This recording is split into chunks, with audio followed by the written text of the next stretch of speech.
이 밤에도 하나님께 기도함으로 경건의 시간을 갖겠습니다.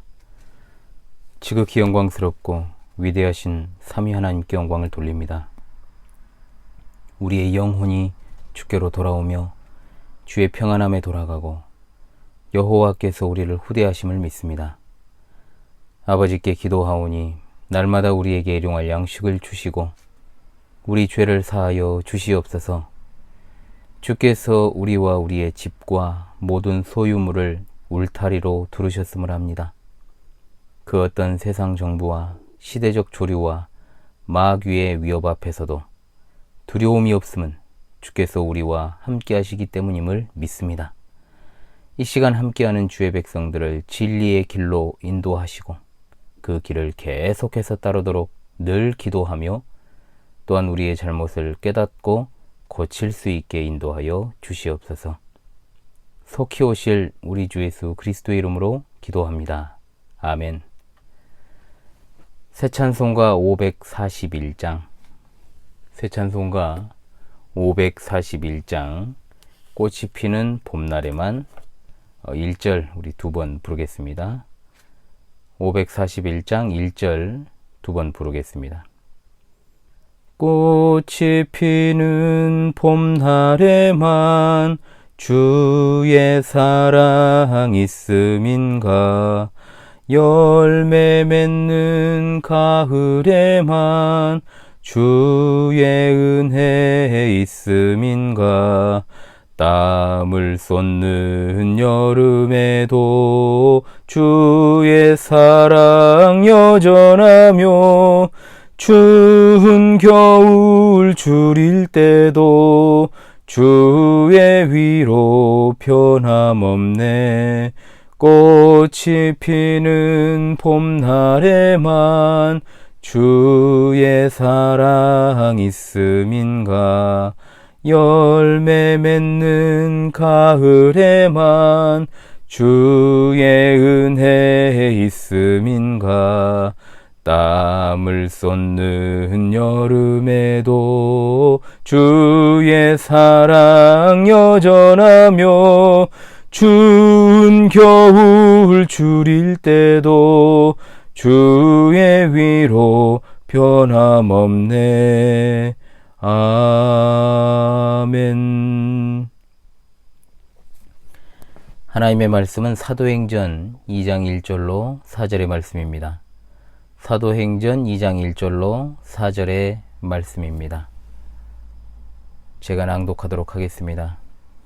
오순절날이 이미 이르매 그들이 다 같이 한 곳에 모였더니 호련히 하늘로부터 급하고 강한 바람 같은 소리가 있어 그들이 앉은 온 집에 가득하며 마치 불의 혀처럼 갈라지는 것들이 그들에게 보여 각 사람 위에 하나씩 임하여 있더니 그들이 다 성령의 충만함을 받고 성령이 말하게 하심을 따라 다른 언어들로 말하기를 시작하니라. 아멘. 사도행전 1장이 예수님의 부활과 승천을 목격한 제자들이 기도에 힘쓰며 복음 사역을 준비하는 모습을 다루었다면 2장은 오순절이 이르러 주께서 약속하신 성령이 임하시는 놀라운 사건을 다루고 있습니다. 성령의 강림하심은 신약교회의 탄생을 알림과 동시에 사도들을 통한 복음 전파 사역의 시작을 알리는 신호탄이었습니다. 특별히 본장에 나타나는 성령 강림 사건은 성경에서 매우 독특하며 단회적인 사건입니다. 성령 강림의 배경을 좀 살펴볼 필요가 있습니다. 왜 마가 다락방에서 기도하던 120명의 제자들에게 성령이 강림하셨을까? 여기에는 하나님의 놀라운 구원의 작정과 섭리가 들어있습니다. 오순절은 제50이라는 뜻을 가집니다. 유대인들이 지키던 연중 굳이 3대 절기로 꼽는다면 그 중에 하나가 6월절인데 6월절을 지낸 지 7주가 되는 날이자 처음 익은 곡식을 추수하는 것을 기념한다 해서 77절이라고도 하고 초실절이라고도 하며 맥추절이라고도 불렀습니다. 이날은 처음 익은 열매를 드리는 날로 보리를 수확하는 시기였고 이스라엘 백성들이 가나안 땅에서 처음으로 첫 수확을 했던 것을 떠올리며 하나님께 감사드린 날이기도 합니다. 그래서 오순절의 핵심은 바로 처음 또는 새로운 시작이라는 의미가 있습니다. 그래서 오순절에 강림하신 성령은 교회 시대의 새로운 장이 열어졌음을 의미합니다. 이 역사적인 해당 본문을 통하여 성령의 강림하심으로부터 출발한 신약 교회와 그리고 시대는 다르지만 여전히 같은 성령께서 인도하시는 마지막 시대의 교회가 어떻게 성령 충만함으로 맡기신 사명을 감당해야 할 것인지를 상고할 수 있기를 바랍니다. 오순절 성령 강림은 새 시대의 도래를 알리는 매우 특별한 사건이었습니다.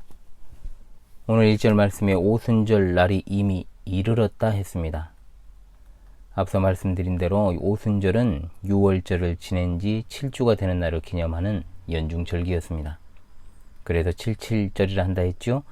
다 같이 한 곳에 모였던 이 장소가 1장 15절과 동일한 장소, 즉 마가 다락방으로 보고 있습니다. 이때는 예루살렘에 120명의 제자들만 모인 것이 아니라 절기를 지키기 위해 먼 곳에서 찾아온 수많은 사람들로 붐비고 있었습니다.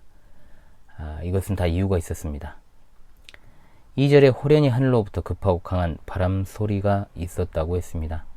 바람 같은 소리라고 했는데 바람은 어원적으로도 성령을 가리키는 말입니다. 무엇보다 그리스도께서 사도들에게 성령을 주실 때 그들을 향하여 숨을 내쉬셨다. 요한복음 20장 22절에 기록되어 있고 에스겔의 환상 속에서도 폭풍과 바람이 불어왔다 했습니다. 그러나 우리가 오해해서는 안 되는 것이 바람 같은 것이라 했으므로 문자 그대로 성령은 곧 바람이다 라는 말은 잘못된 것입니다. 바람으로 성령을 묘사한 것은 바람처럼 보이지 않는 신의 위격을 나타내기 위해 성령께서는 기록자로 하여금 바람이라는 용어를 사용하게 하신 겁니다. 성령께서는 하나님의 능력으로 그 능력으로서 만물 위에 숨을 뿜어내시듯이 부어주십니다. 그들이 앉은 온 집에 가득하였다고 했는데 이 온 집은 그들이 모여 기도하던 장소를 말합니다. 성령께서는 마치 불의 혀처럼 갈라지는 것들이 그들에게 보여 각 사람 위에 하나씩 임하여 있더니라고 했는데 불은 특별히 구약에서 하나님의 임재를 표현하며 나타낸 수단이었습니다. 하나님께서 모세를 부르실 때에도 떨기나무에 불이 붙은 모양으로 임재하셨고 여호와께서 이스라엘 백성들을 밤에는 불기둥으로 비춰주셨던 사실을 우리는 잘 압니다. 시내산에서 율법을 주실 때도 여호와의 영광이 이스라엘 자손의 눈에 맹렬한 불같이 보였다고 했습니다. 불이라고 하는 것은 이처럼 하나님의 능력을 나타냄과 동시에 더러운 것을 태워 정화시키는 표상으로 성경에서 사용되었습니다. 또한 불은 잘 아시다시피 하나님의 심판을 의미하기도 하는데 복음을 증거해야 하는 사도들에게 반드시 필요했던 것이 바로 불과 같은 것입니다. 사도들은 꺼지지 않는 불이 되어 복음을 증거해야 했는데 그런 그들에게 성령께서 꺼지지 않는 불로 사도들에게 직접 보여주신 것은 그들로 하여금 날마다 성령의 능력으로 충만하게 살게 하시기 위한 목적이었습니다. 이상한 자들이 주문을 외듯 불로 충만을 외치는 것으로 성령 충만케 되는 것이 아니라 우리 삶이 성령의 인도하심 따라 하나님의 말씀에 올바르게 순종하며 나아가는 것이 바로 성령의 능력으로 충만케 살아가는 것임을 믿으시기 바랍니다. 혀는 복음의 전파를 의미합니다. 요한은 일찍이 예수님께서 성령과 불로 사람들에게 세례를 줄 것이라고 말했습니다. 출애굽 당시 시내산의 불은 한 장소에 임했지만 오순절의 불은 예수님을 믿는 모든 무리 가운데 임하심으로 그들이 정말 각양 주신 은사대로 하나님의 일을 장차 하게 될 것을 나타내셨습니다. 그래서 그들이 다 성령의 충만함을 받고 성령이 말하게 하심을 따라 다른 언어들로 말하기를 시작하니라고 했습니다. 바로 결정적으로 오순절 성령 강림 사건이 유일무이한 특별한 사건이었음을 본절이 입증하고 있습니다. 성령 세례는 단 이례적인 것입니다. 그러나 여기 등장하는 성령 충만은 여러 번 되풀이되는 겁니다.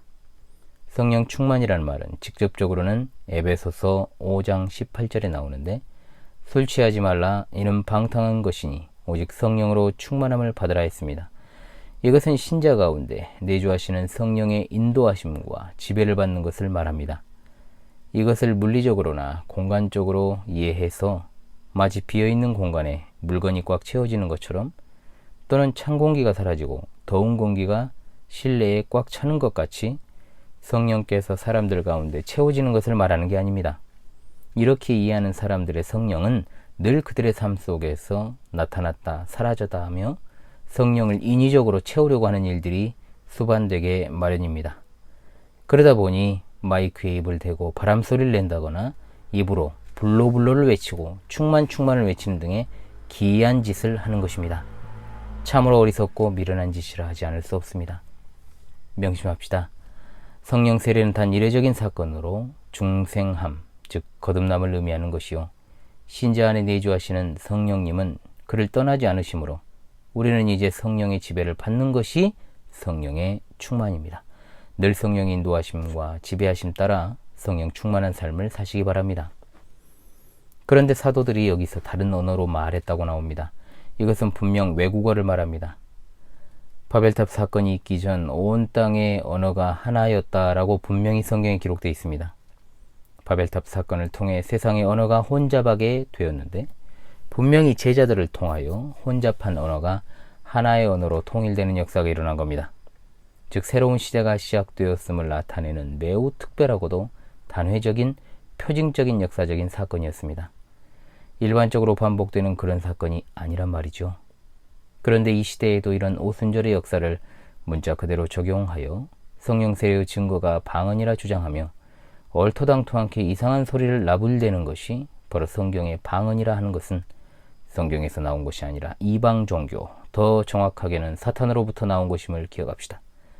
현대 교회에서 기도하며 주절되는 소위 현대 방언들은 성경에 의해 지지받을 수도 없고, 또한 성경의 근거를 두지 않은 신오순절 운동, 그리고 지금은 신사도 운동을 하는 자들이 주로 취하는 이상한 행위이므로 우리 개혁교회는 이와 유사한 행위를 해서도 안 되고 추구해서도 안 됩니다.